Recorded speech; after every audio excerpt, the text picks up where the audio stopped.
History of Biesen. Born March 4th, 1918, of German parentage, La Crosse County in the state of Wisconsin. Father died at the age of 2, reared by mother in La Crosse County. The end of school through the 10th grade, and then attended night school for 4 years, and also day vocational school for 4 years. This being a hit and miss affair. Went to school whenever I was laid off of work, and that was quite often. During the Great Depression, I used to hang about an old blacksmith shop watching the smithy work. It seems that all small boys are fascinated by the sparks and hammer noises at the shop. One day the smith asked me to strike for him on some work. For this he would pay 25 cents for a full hour's work. Half hour, no pay. Also, if I wanted to use the forge for anything I needed done, I had to bring my own coal. Not having any surplus coal at home, I would go to the railroad roundhouse where they loaded the locomotive tenders. Some of this very low-grade coal would fall off onto the ground. This they allowed us to scrounge, but lo and behold, you took any from above ground, they would run you off.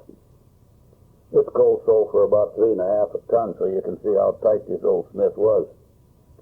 Anyway, he tolerated me and let me forge out some chisels and gouges so I could go do woodwork. I was just getting started to take a deep interest in guns and gun stocks. He also taught me a lot about heat treating. This old boy was an ornamental iron worker, a blacksmith, a wagon maker,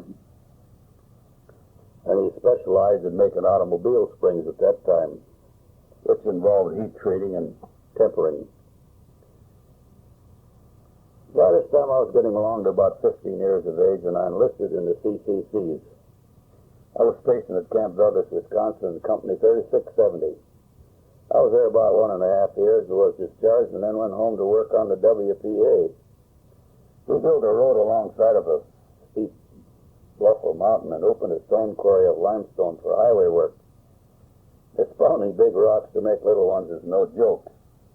We worked in all weather, some was cold at 25 below. Came from that job to another cleaning street bricks. We were allowed 96 hours a month, 50 cents an hour. This gave us $48 worth of credit to buy groceries, pay rent, and buy coal. It was hard work and had no future, but one could hold their head up and say they work for a living. Far cry from the youth of today that doesn't want to work for $5 an hour making hamburgers. Anyway, this job went on for about a year or so, and then got another job on a PWA, which was contract work and highball all the time. Most of this work was on the Mississippi River building the flood control dams. Worked on 3 of the dams. The Genoa, south of La Crosse, about 30 miles. Worked on the Dresbach Dam, that was just north of La Crosse. And the Trempealeau Dam, that was about 20 miles north. Well, due to the cold winters, one would get laid off, and then it was back to school. So one day the principal of the vocational school asked me if I wanted a job learning to be an optician. I didn't know what an optician was, but anybody offered me work, I sure, yeah, you bet. And went to work for $12 for the first week. After I was told I could not be paid $12 per week, as the depression was stuffing about all the malarkey you could imagine. The truth of the matter was that I was the wrong ethnic background, political party, and religion. I was offered $8 a week if I wanted to stay. I took them up on it, and after 4.5 years, I was made shop foreman. Now, this is a pretty big outfit. It covered North and South Dakota, Wisconsin, and Minnesota. When I got to be foreman, this was all done for $26 a week, approximately 60 hours or so. Oh, no overtime pay. A bonus at the end of the year. I found out that bonus was a $25 check. All during this time, I was always working on some kind of gun work, as I had to do this for extra money to buy food and pay the rent. I liked gun work and became quite good at what I done. dreamed that I wanted to become a gunsmith, but lacked money and training and didn't have any place to turn for any schooling or apprenticeship in that field. Wasn't anyone around my area that could hardly fix anything on a firearm, and soon I was swamped with all kinds of jobs. About that time, I started to read Outdoor Life and Jack O'Connor's stuff. I liked his style, as he was a big game hunter and caught your imagination. It seemed to take you right along with him on his hunts. He was a master writer. Also, he described his style of rifles and also was quite a fan of Alvin Linder, whom I thought had a nice style. He was of the classic style. I always liked the looks of his rifles. I liked his checkering and so on. About 1938, I met my wife and courted her and asked for her hand in marriage.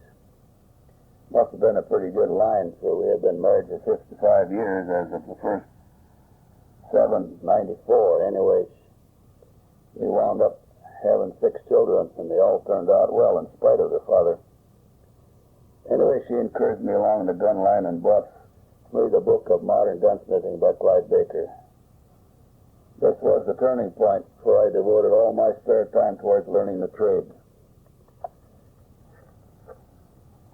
It was a tough role, for I had little, if any, money and scant tooling, but a few odds and ends here and there, and a machine here and a tool there, and I had a little shop set up. About that time, World War II started, and we were plunged into a great struggle. I quit the optical job and went to work for Electric Autolite. I wanted to get in direct war work. I was put in charge as a quality control inspector of a large punch press department with over 5,000 blueprints for references. I was lucky, for I had studied machine shop drawing, blueprint reading, and so on. I tried to quit that job and enlist in the Navy, but it was deemed that the job was too important, and I was ordered to stay where I was. Anyway, after somewhat of a problem, I was booted off this very important job and put into 1A draft status.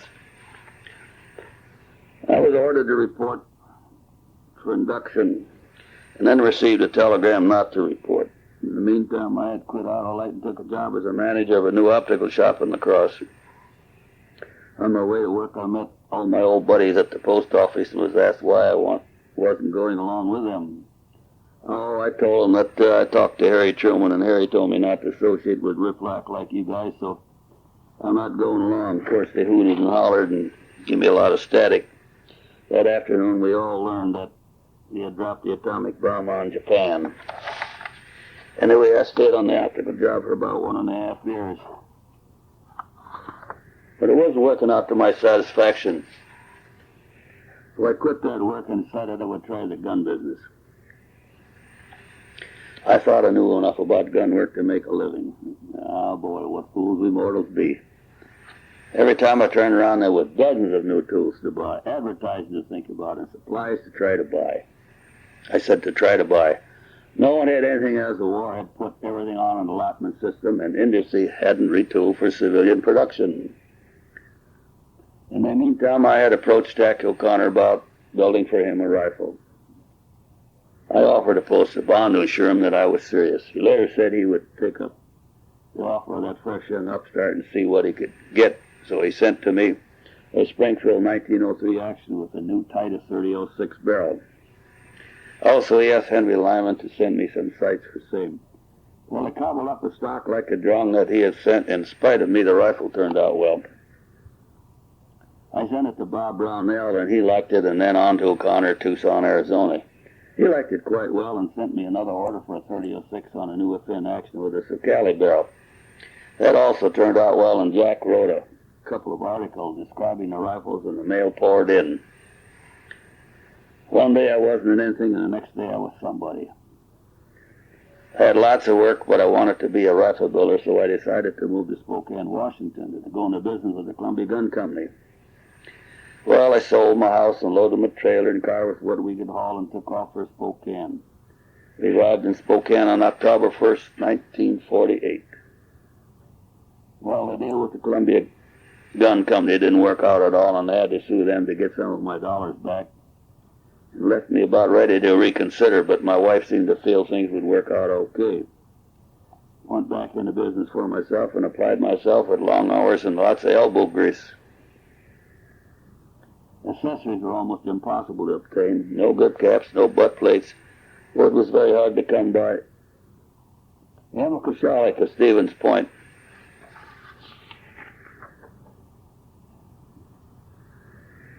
Built a darn fine butt plate, a grip cap, and a trapdoor butt plate. But he was getting along in years and didn't want to work very much. With my association at All I had learned a lot about punch presses and tool and die work. So I decided to enroll in a machine shop class at the local vocational school. I'd done this for 2 years, going to school from 8 o'clock in the morning to 1 p.m. and then home to the gunsmithing. I got to be like a spring bear, grouchy as a devil. My wife said I was hard to get along with. Well, I made dies for several grip caps and butt plates. These all worked out quite well.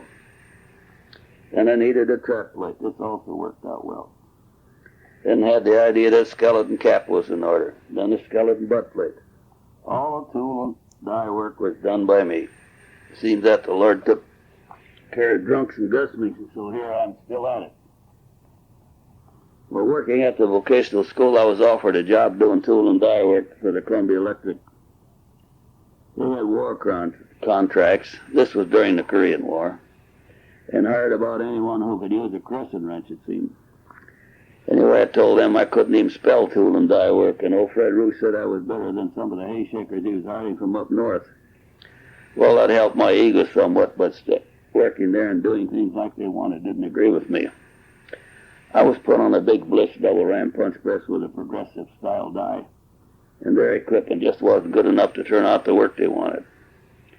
I talked them into letting me build a set of dies for the job and finally got the go-ahead. About the time I had the die parts ready for heat treating and assembling, they scrapped all my work and said their die man had repaired their die and it was working very well and would not need my die work at all. I was very perturbed and discouraged. Well, we set up their die and 4 strokes of the press and the damn die busted all to hell. I told Fred Roos that I couldn't work for them with that old antiquated machine and do good work, so I was quitting as of that Saturday night. He slapped my back and said, hell, don't let it bother you at all. In 6 months you'll be like all the rest of them and not give a damn. I did quit that night, and on the following night they laid off everyone to number 5 seniority. I was 135. I was called back 3 times to come back, but I said no dice.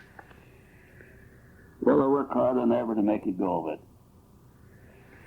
And at that time, our salaries were very low, lower than our garbage collectors. Something was wrong as the plumber and the carpenter were earning twice as much and didn't want to pay gunsmiths the same as they were getting. I believe it was Jerry Fish who started to get considerable more than the average. He felt as long as he was one of the better craftsmen, he ought to charge more. Well, whoever started the increase in prices for custom guns, we all jacked up our prices somewhat and lived better, thanks be to them. As I was working in my shop, there was a knock on the door, and a fellow came in and said his name was Joe Oakley, and he was from Sacramento, and did I want to look at some walnut planks. He took me out to his car and opened the trunk and started to lay out the most beautiful pieces of stockwood that I'd ever seen. That was the start of one of the most beautiful friendships I've ever had. He asked me how many pieces of wood I wanted, and I said that I couldn't even buy one. I didn't have the price of even one blank.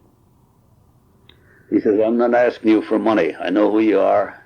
Take as many as you want, and when you sell them, pay me what they are worth to you. We done business for 35 years, and I never got an invoice. And that was because all we needed was a handshake. However, when Roger come into business with me, we bought $7,600 worth of wood, and she wanted to invoice for her bookkeeping. So we had split the cost. Joe Oakley made the gun nuts aware of the nice wood that he wanted to sell.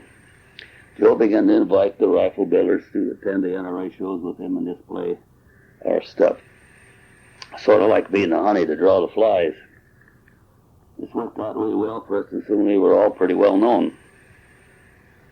About that time, John Emmer became editor of the Gun Digest and let us know that if we had good photos of our work, we could send them along to him, and he would probably send them the Gun Digest. What a break. Whether you follow gun nuts relays it or not, that was the beginning of your American Custom Gunsmith Guild. After many letters and phone calls from most of us, the old-timers of the Guild, the ideal gelled, and here we are today. There are many things yet to be worked out to make the organization just what is needed.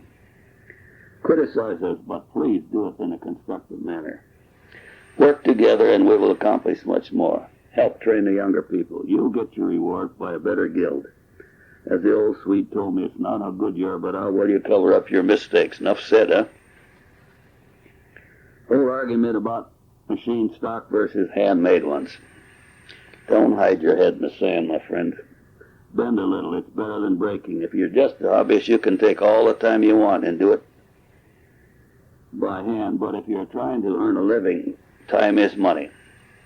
Through the years, I've accumulated quite a bit of equipment, such as a couple of screw-cutting lathes, Bridgeport vertical mill, one small Atlas vertical mill, 6-inch toner, 15-inch bandsaw, tool and cutter grinder, punch press, number 3 Gorton pantograph, 4 spindle master pantograph, carver, bead blasting machine, air compressor, 2 drill presses, steel welding bench, gas welding outfit, heliarc welder, salt and rust blowing outfits, disc and belt sanders, 2 bench grinders, 2 belter, polishing heads, bandsaw, blade welder, 5 bench vices, 3 gun cabinets, office desk, typewriter, adding machine, rifle, shot shell loading equipment, filing cabinets, and the list goes on and on. Everything that I have listed makes my work easier, better, and faster. Besides all this stuff, there is a good accumulation of woods, actions, and it seems about 500 different types of sizes of files, reamers, drills, cutters, and God knows what else. When a person says they're thinking of starting a gun shop, I say to myself, lots of luck, you'll need it.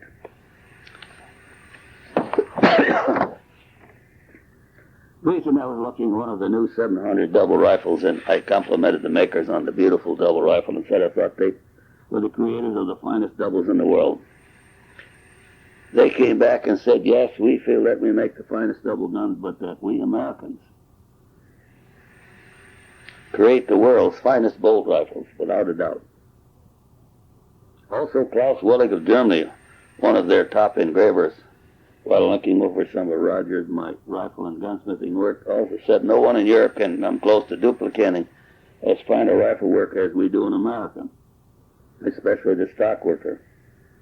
Now, how do you like that, my sports fans? I'm almost 76 years old, and I work 6 days a week, and hope to do so for 3, 4, 5 years. I do so because I have my son Roger working with me, and I enjoy every minute of it. I'm passing along what I know to someone who is willing to learn, and if and when I kick off, I do hope they say, I've made this whole place a little bit better than when I came into it. I do hope I haven't bored you with all this chatter. If I have inspired you just a little to do a better job and help others to feel that I have been some help. Thanks a lot. Your old friend Al Biesen.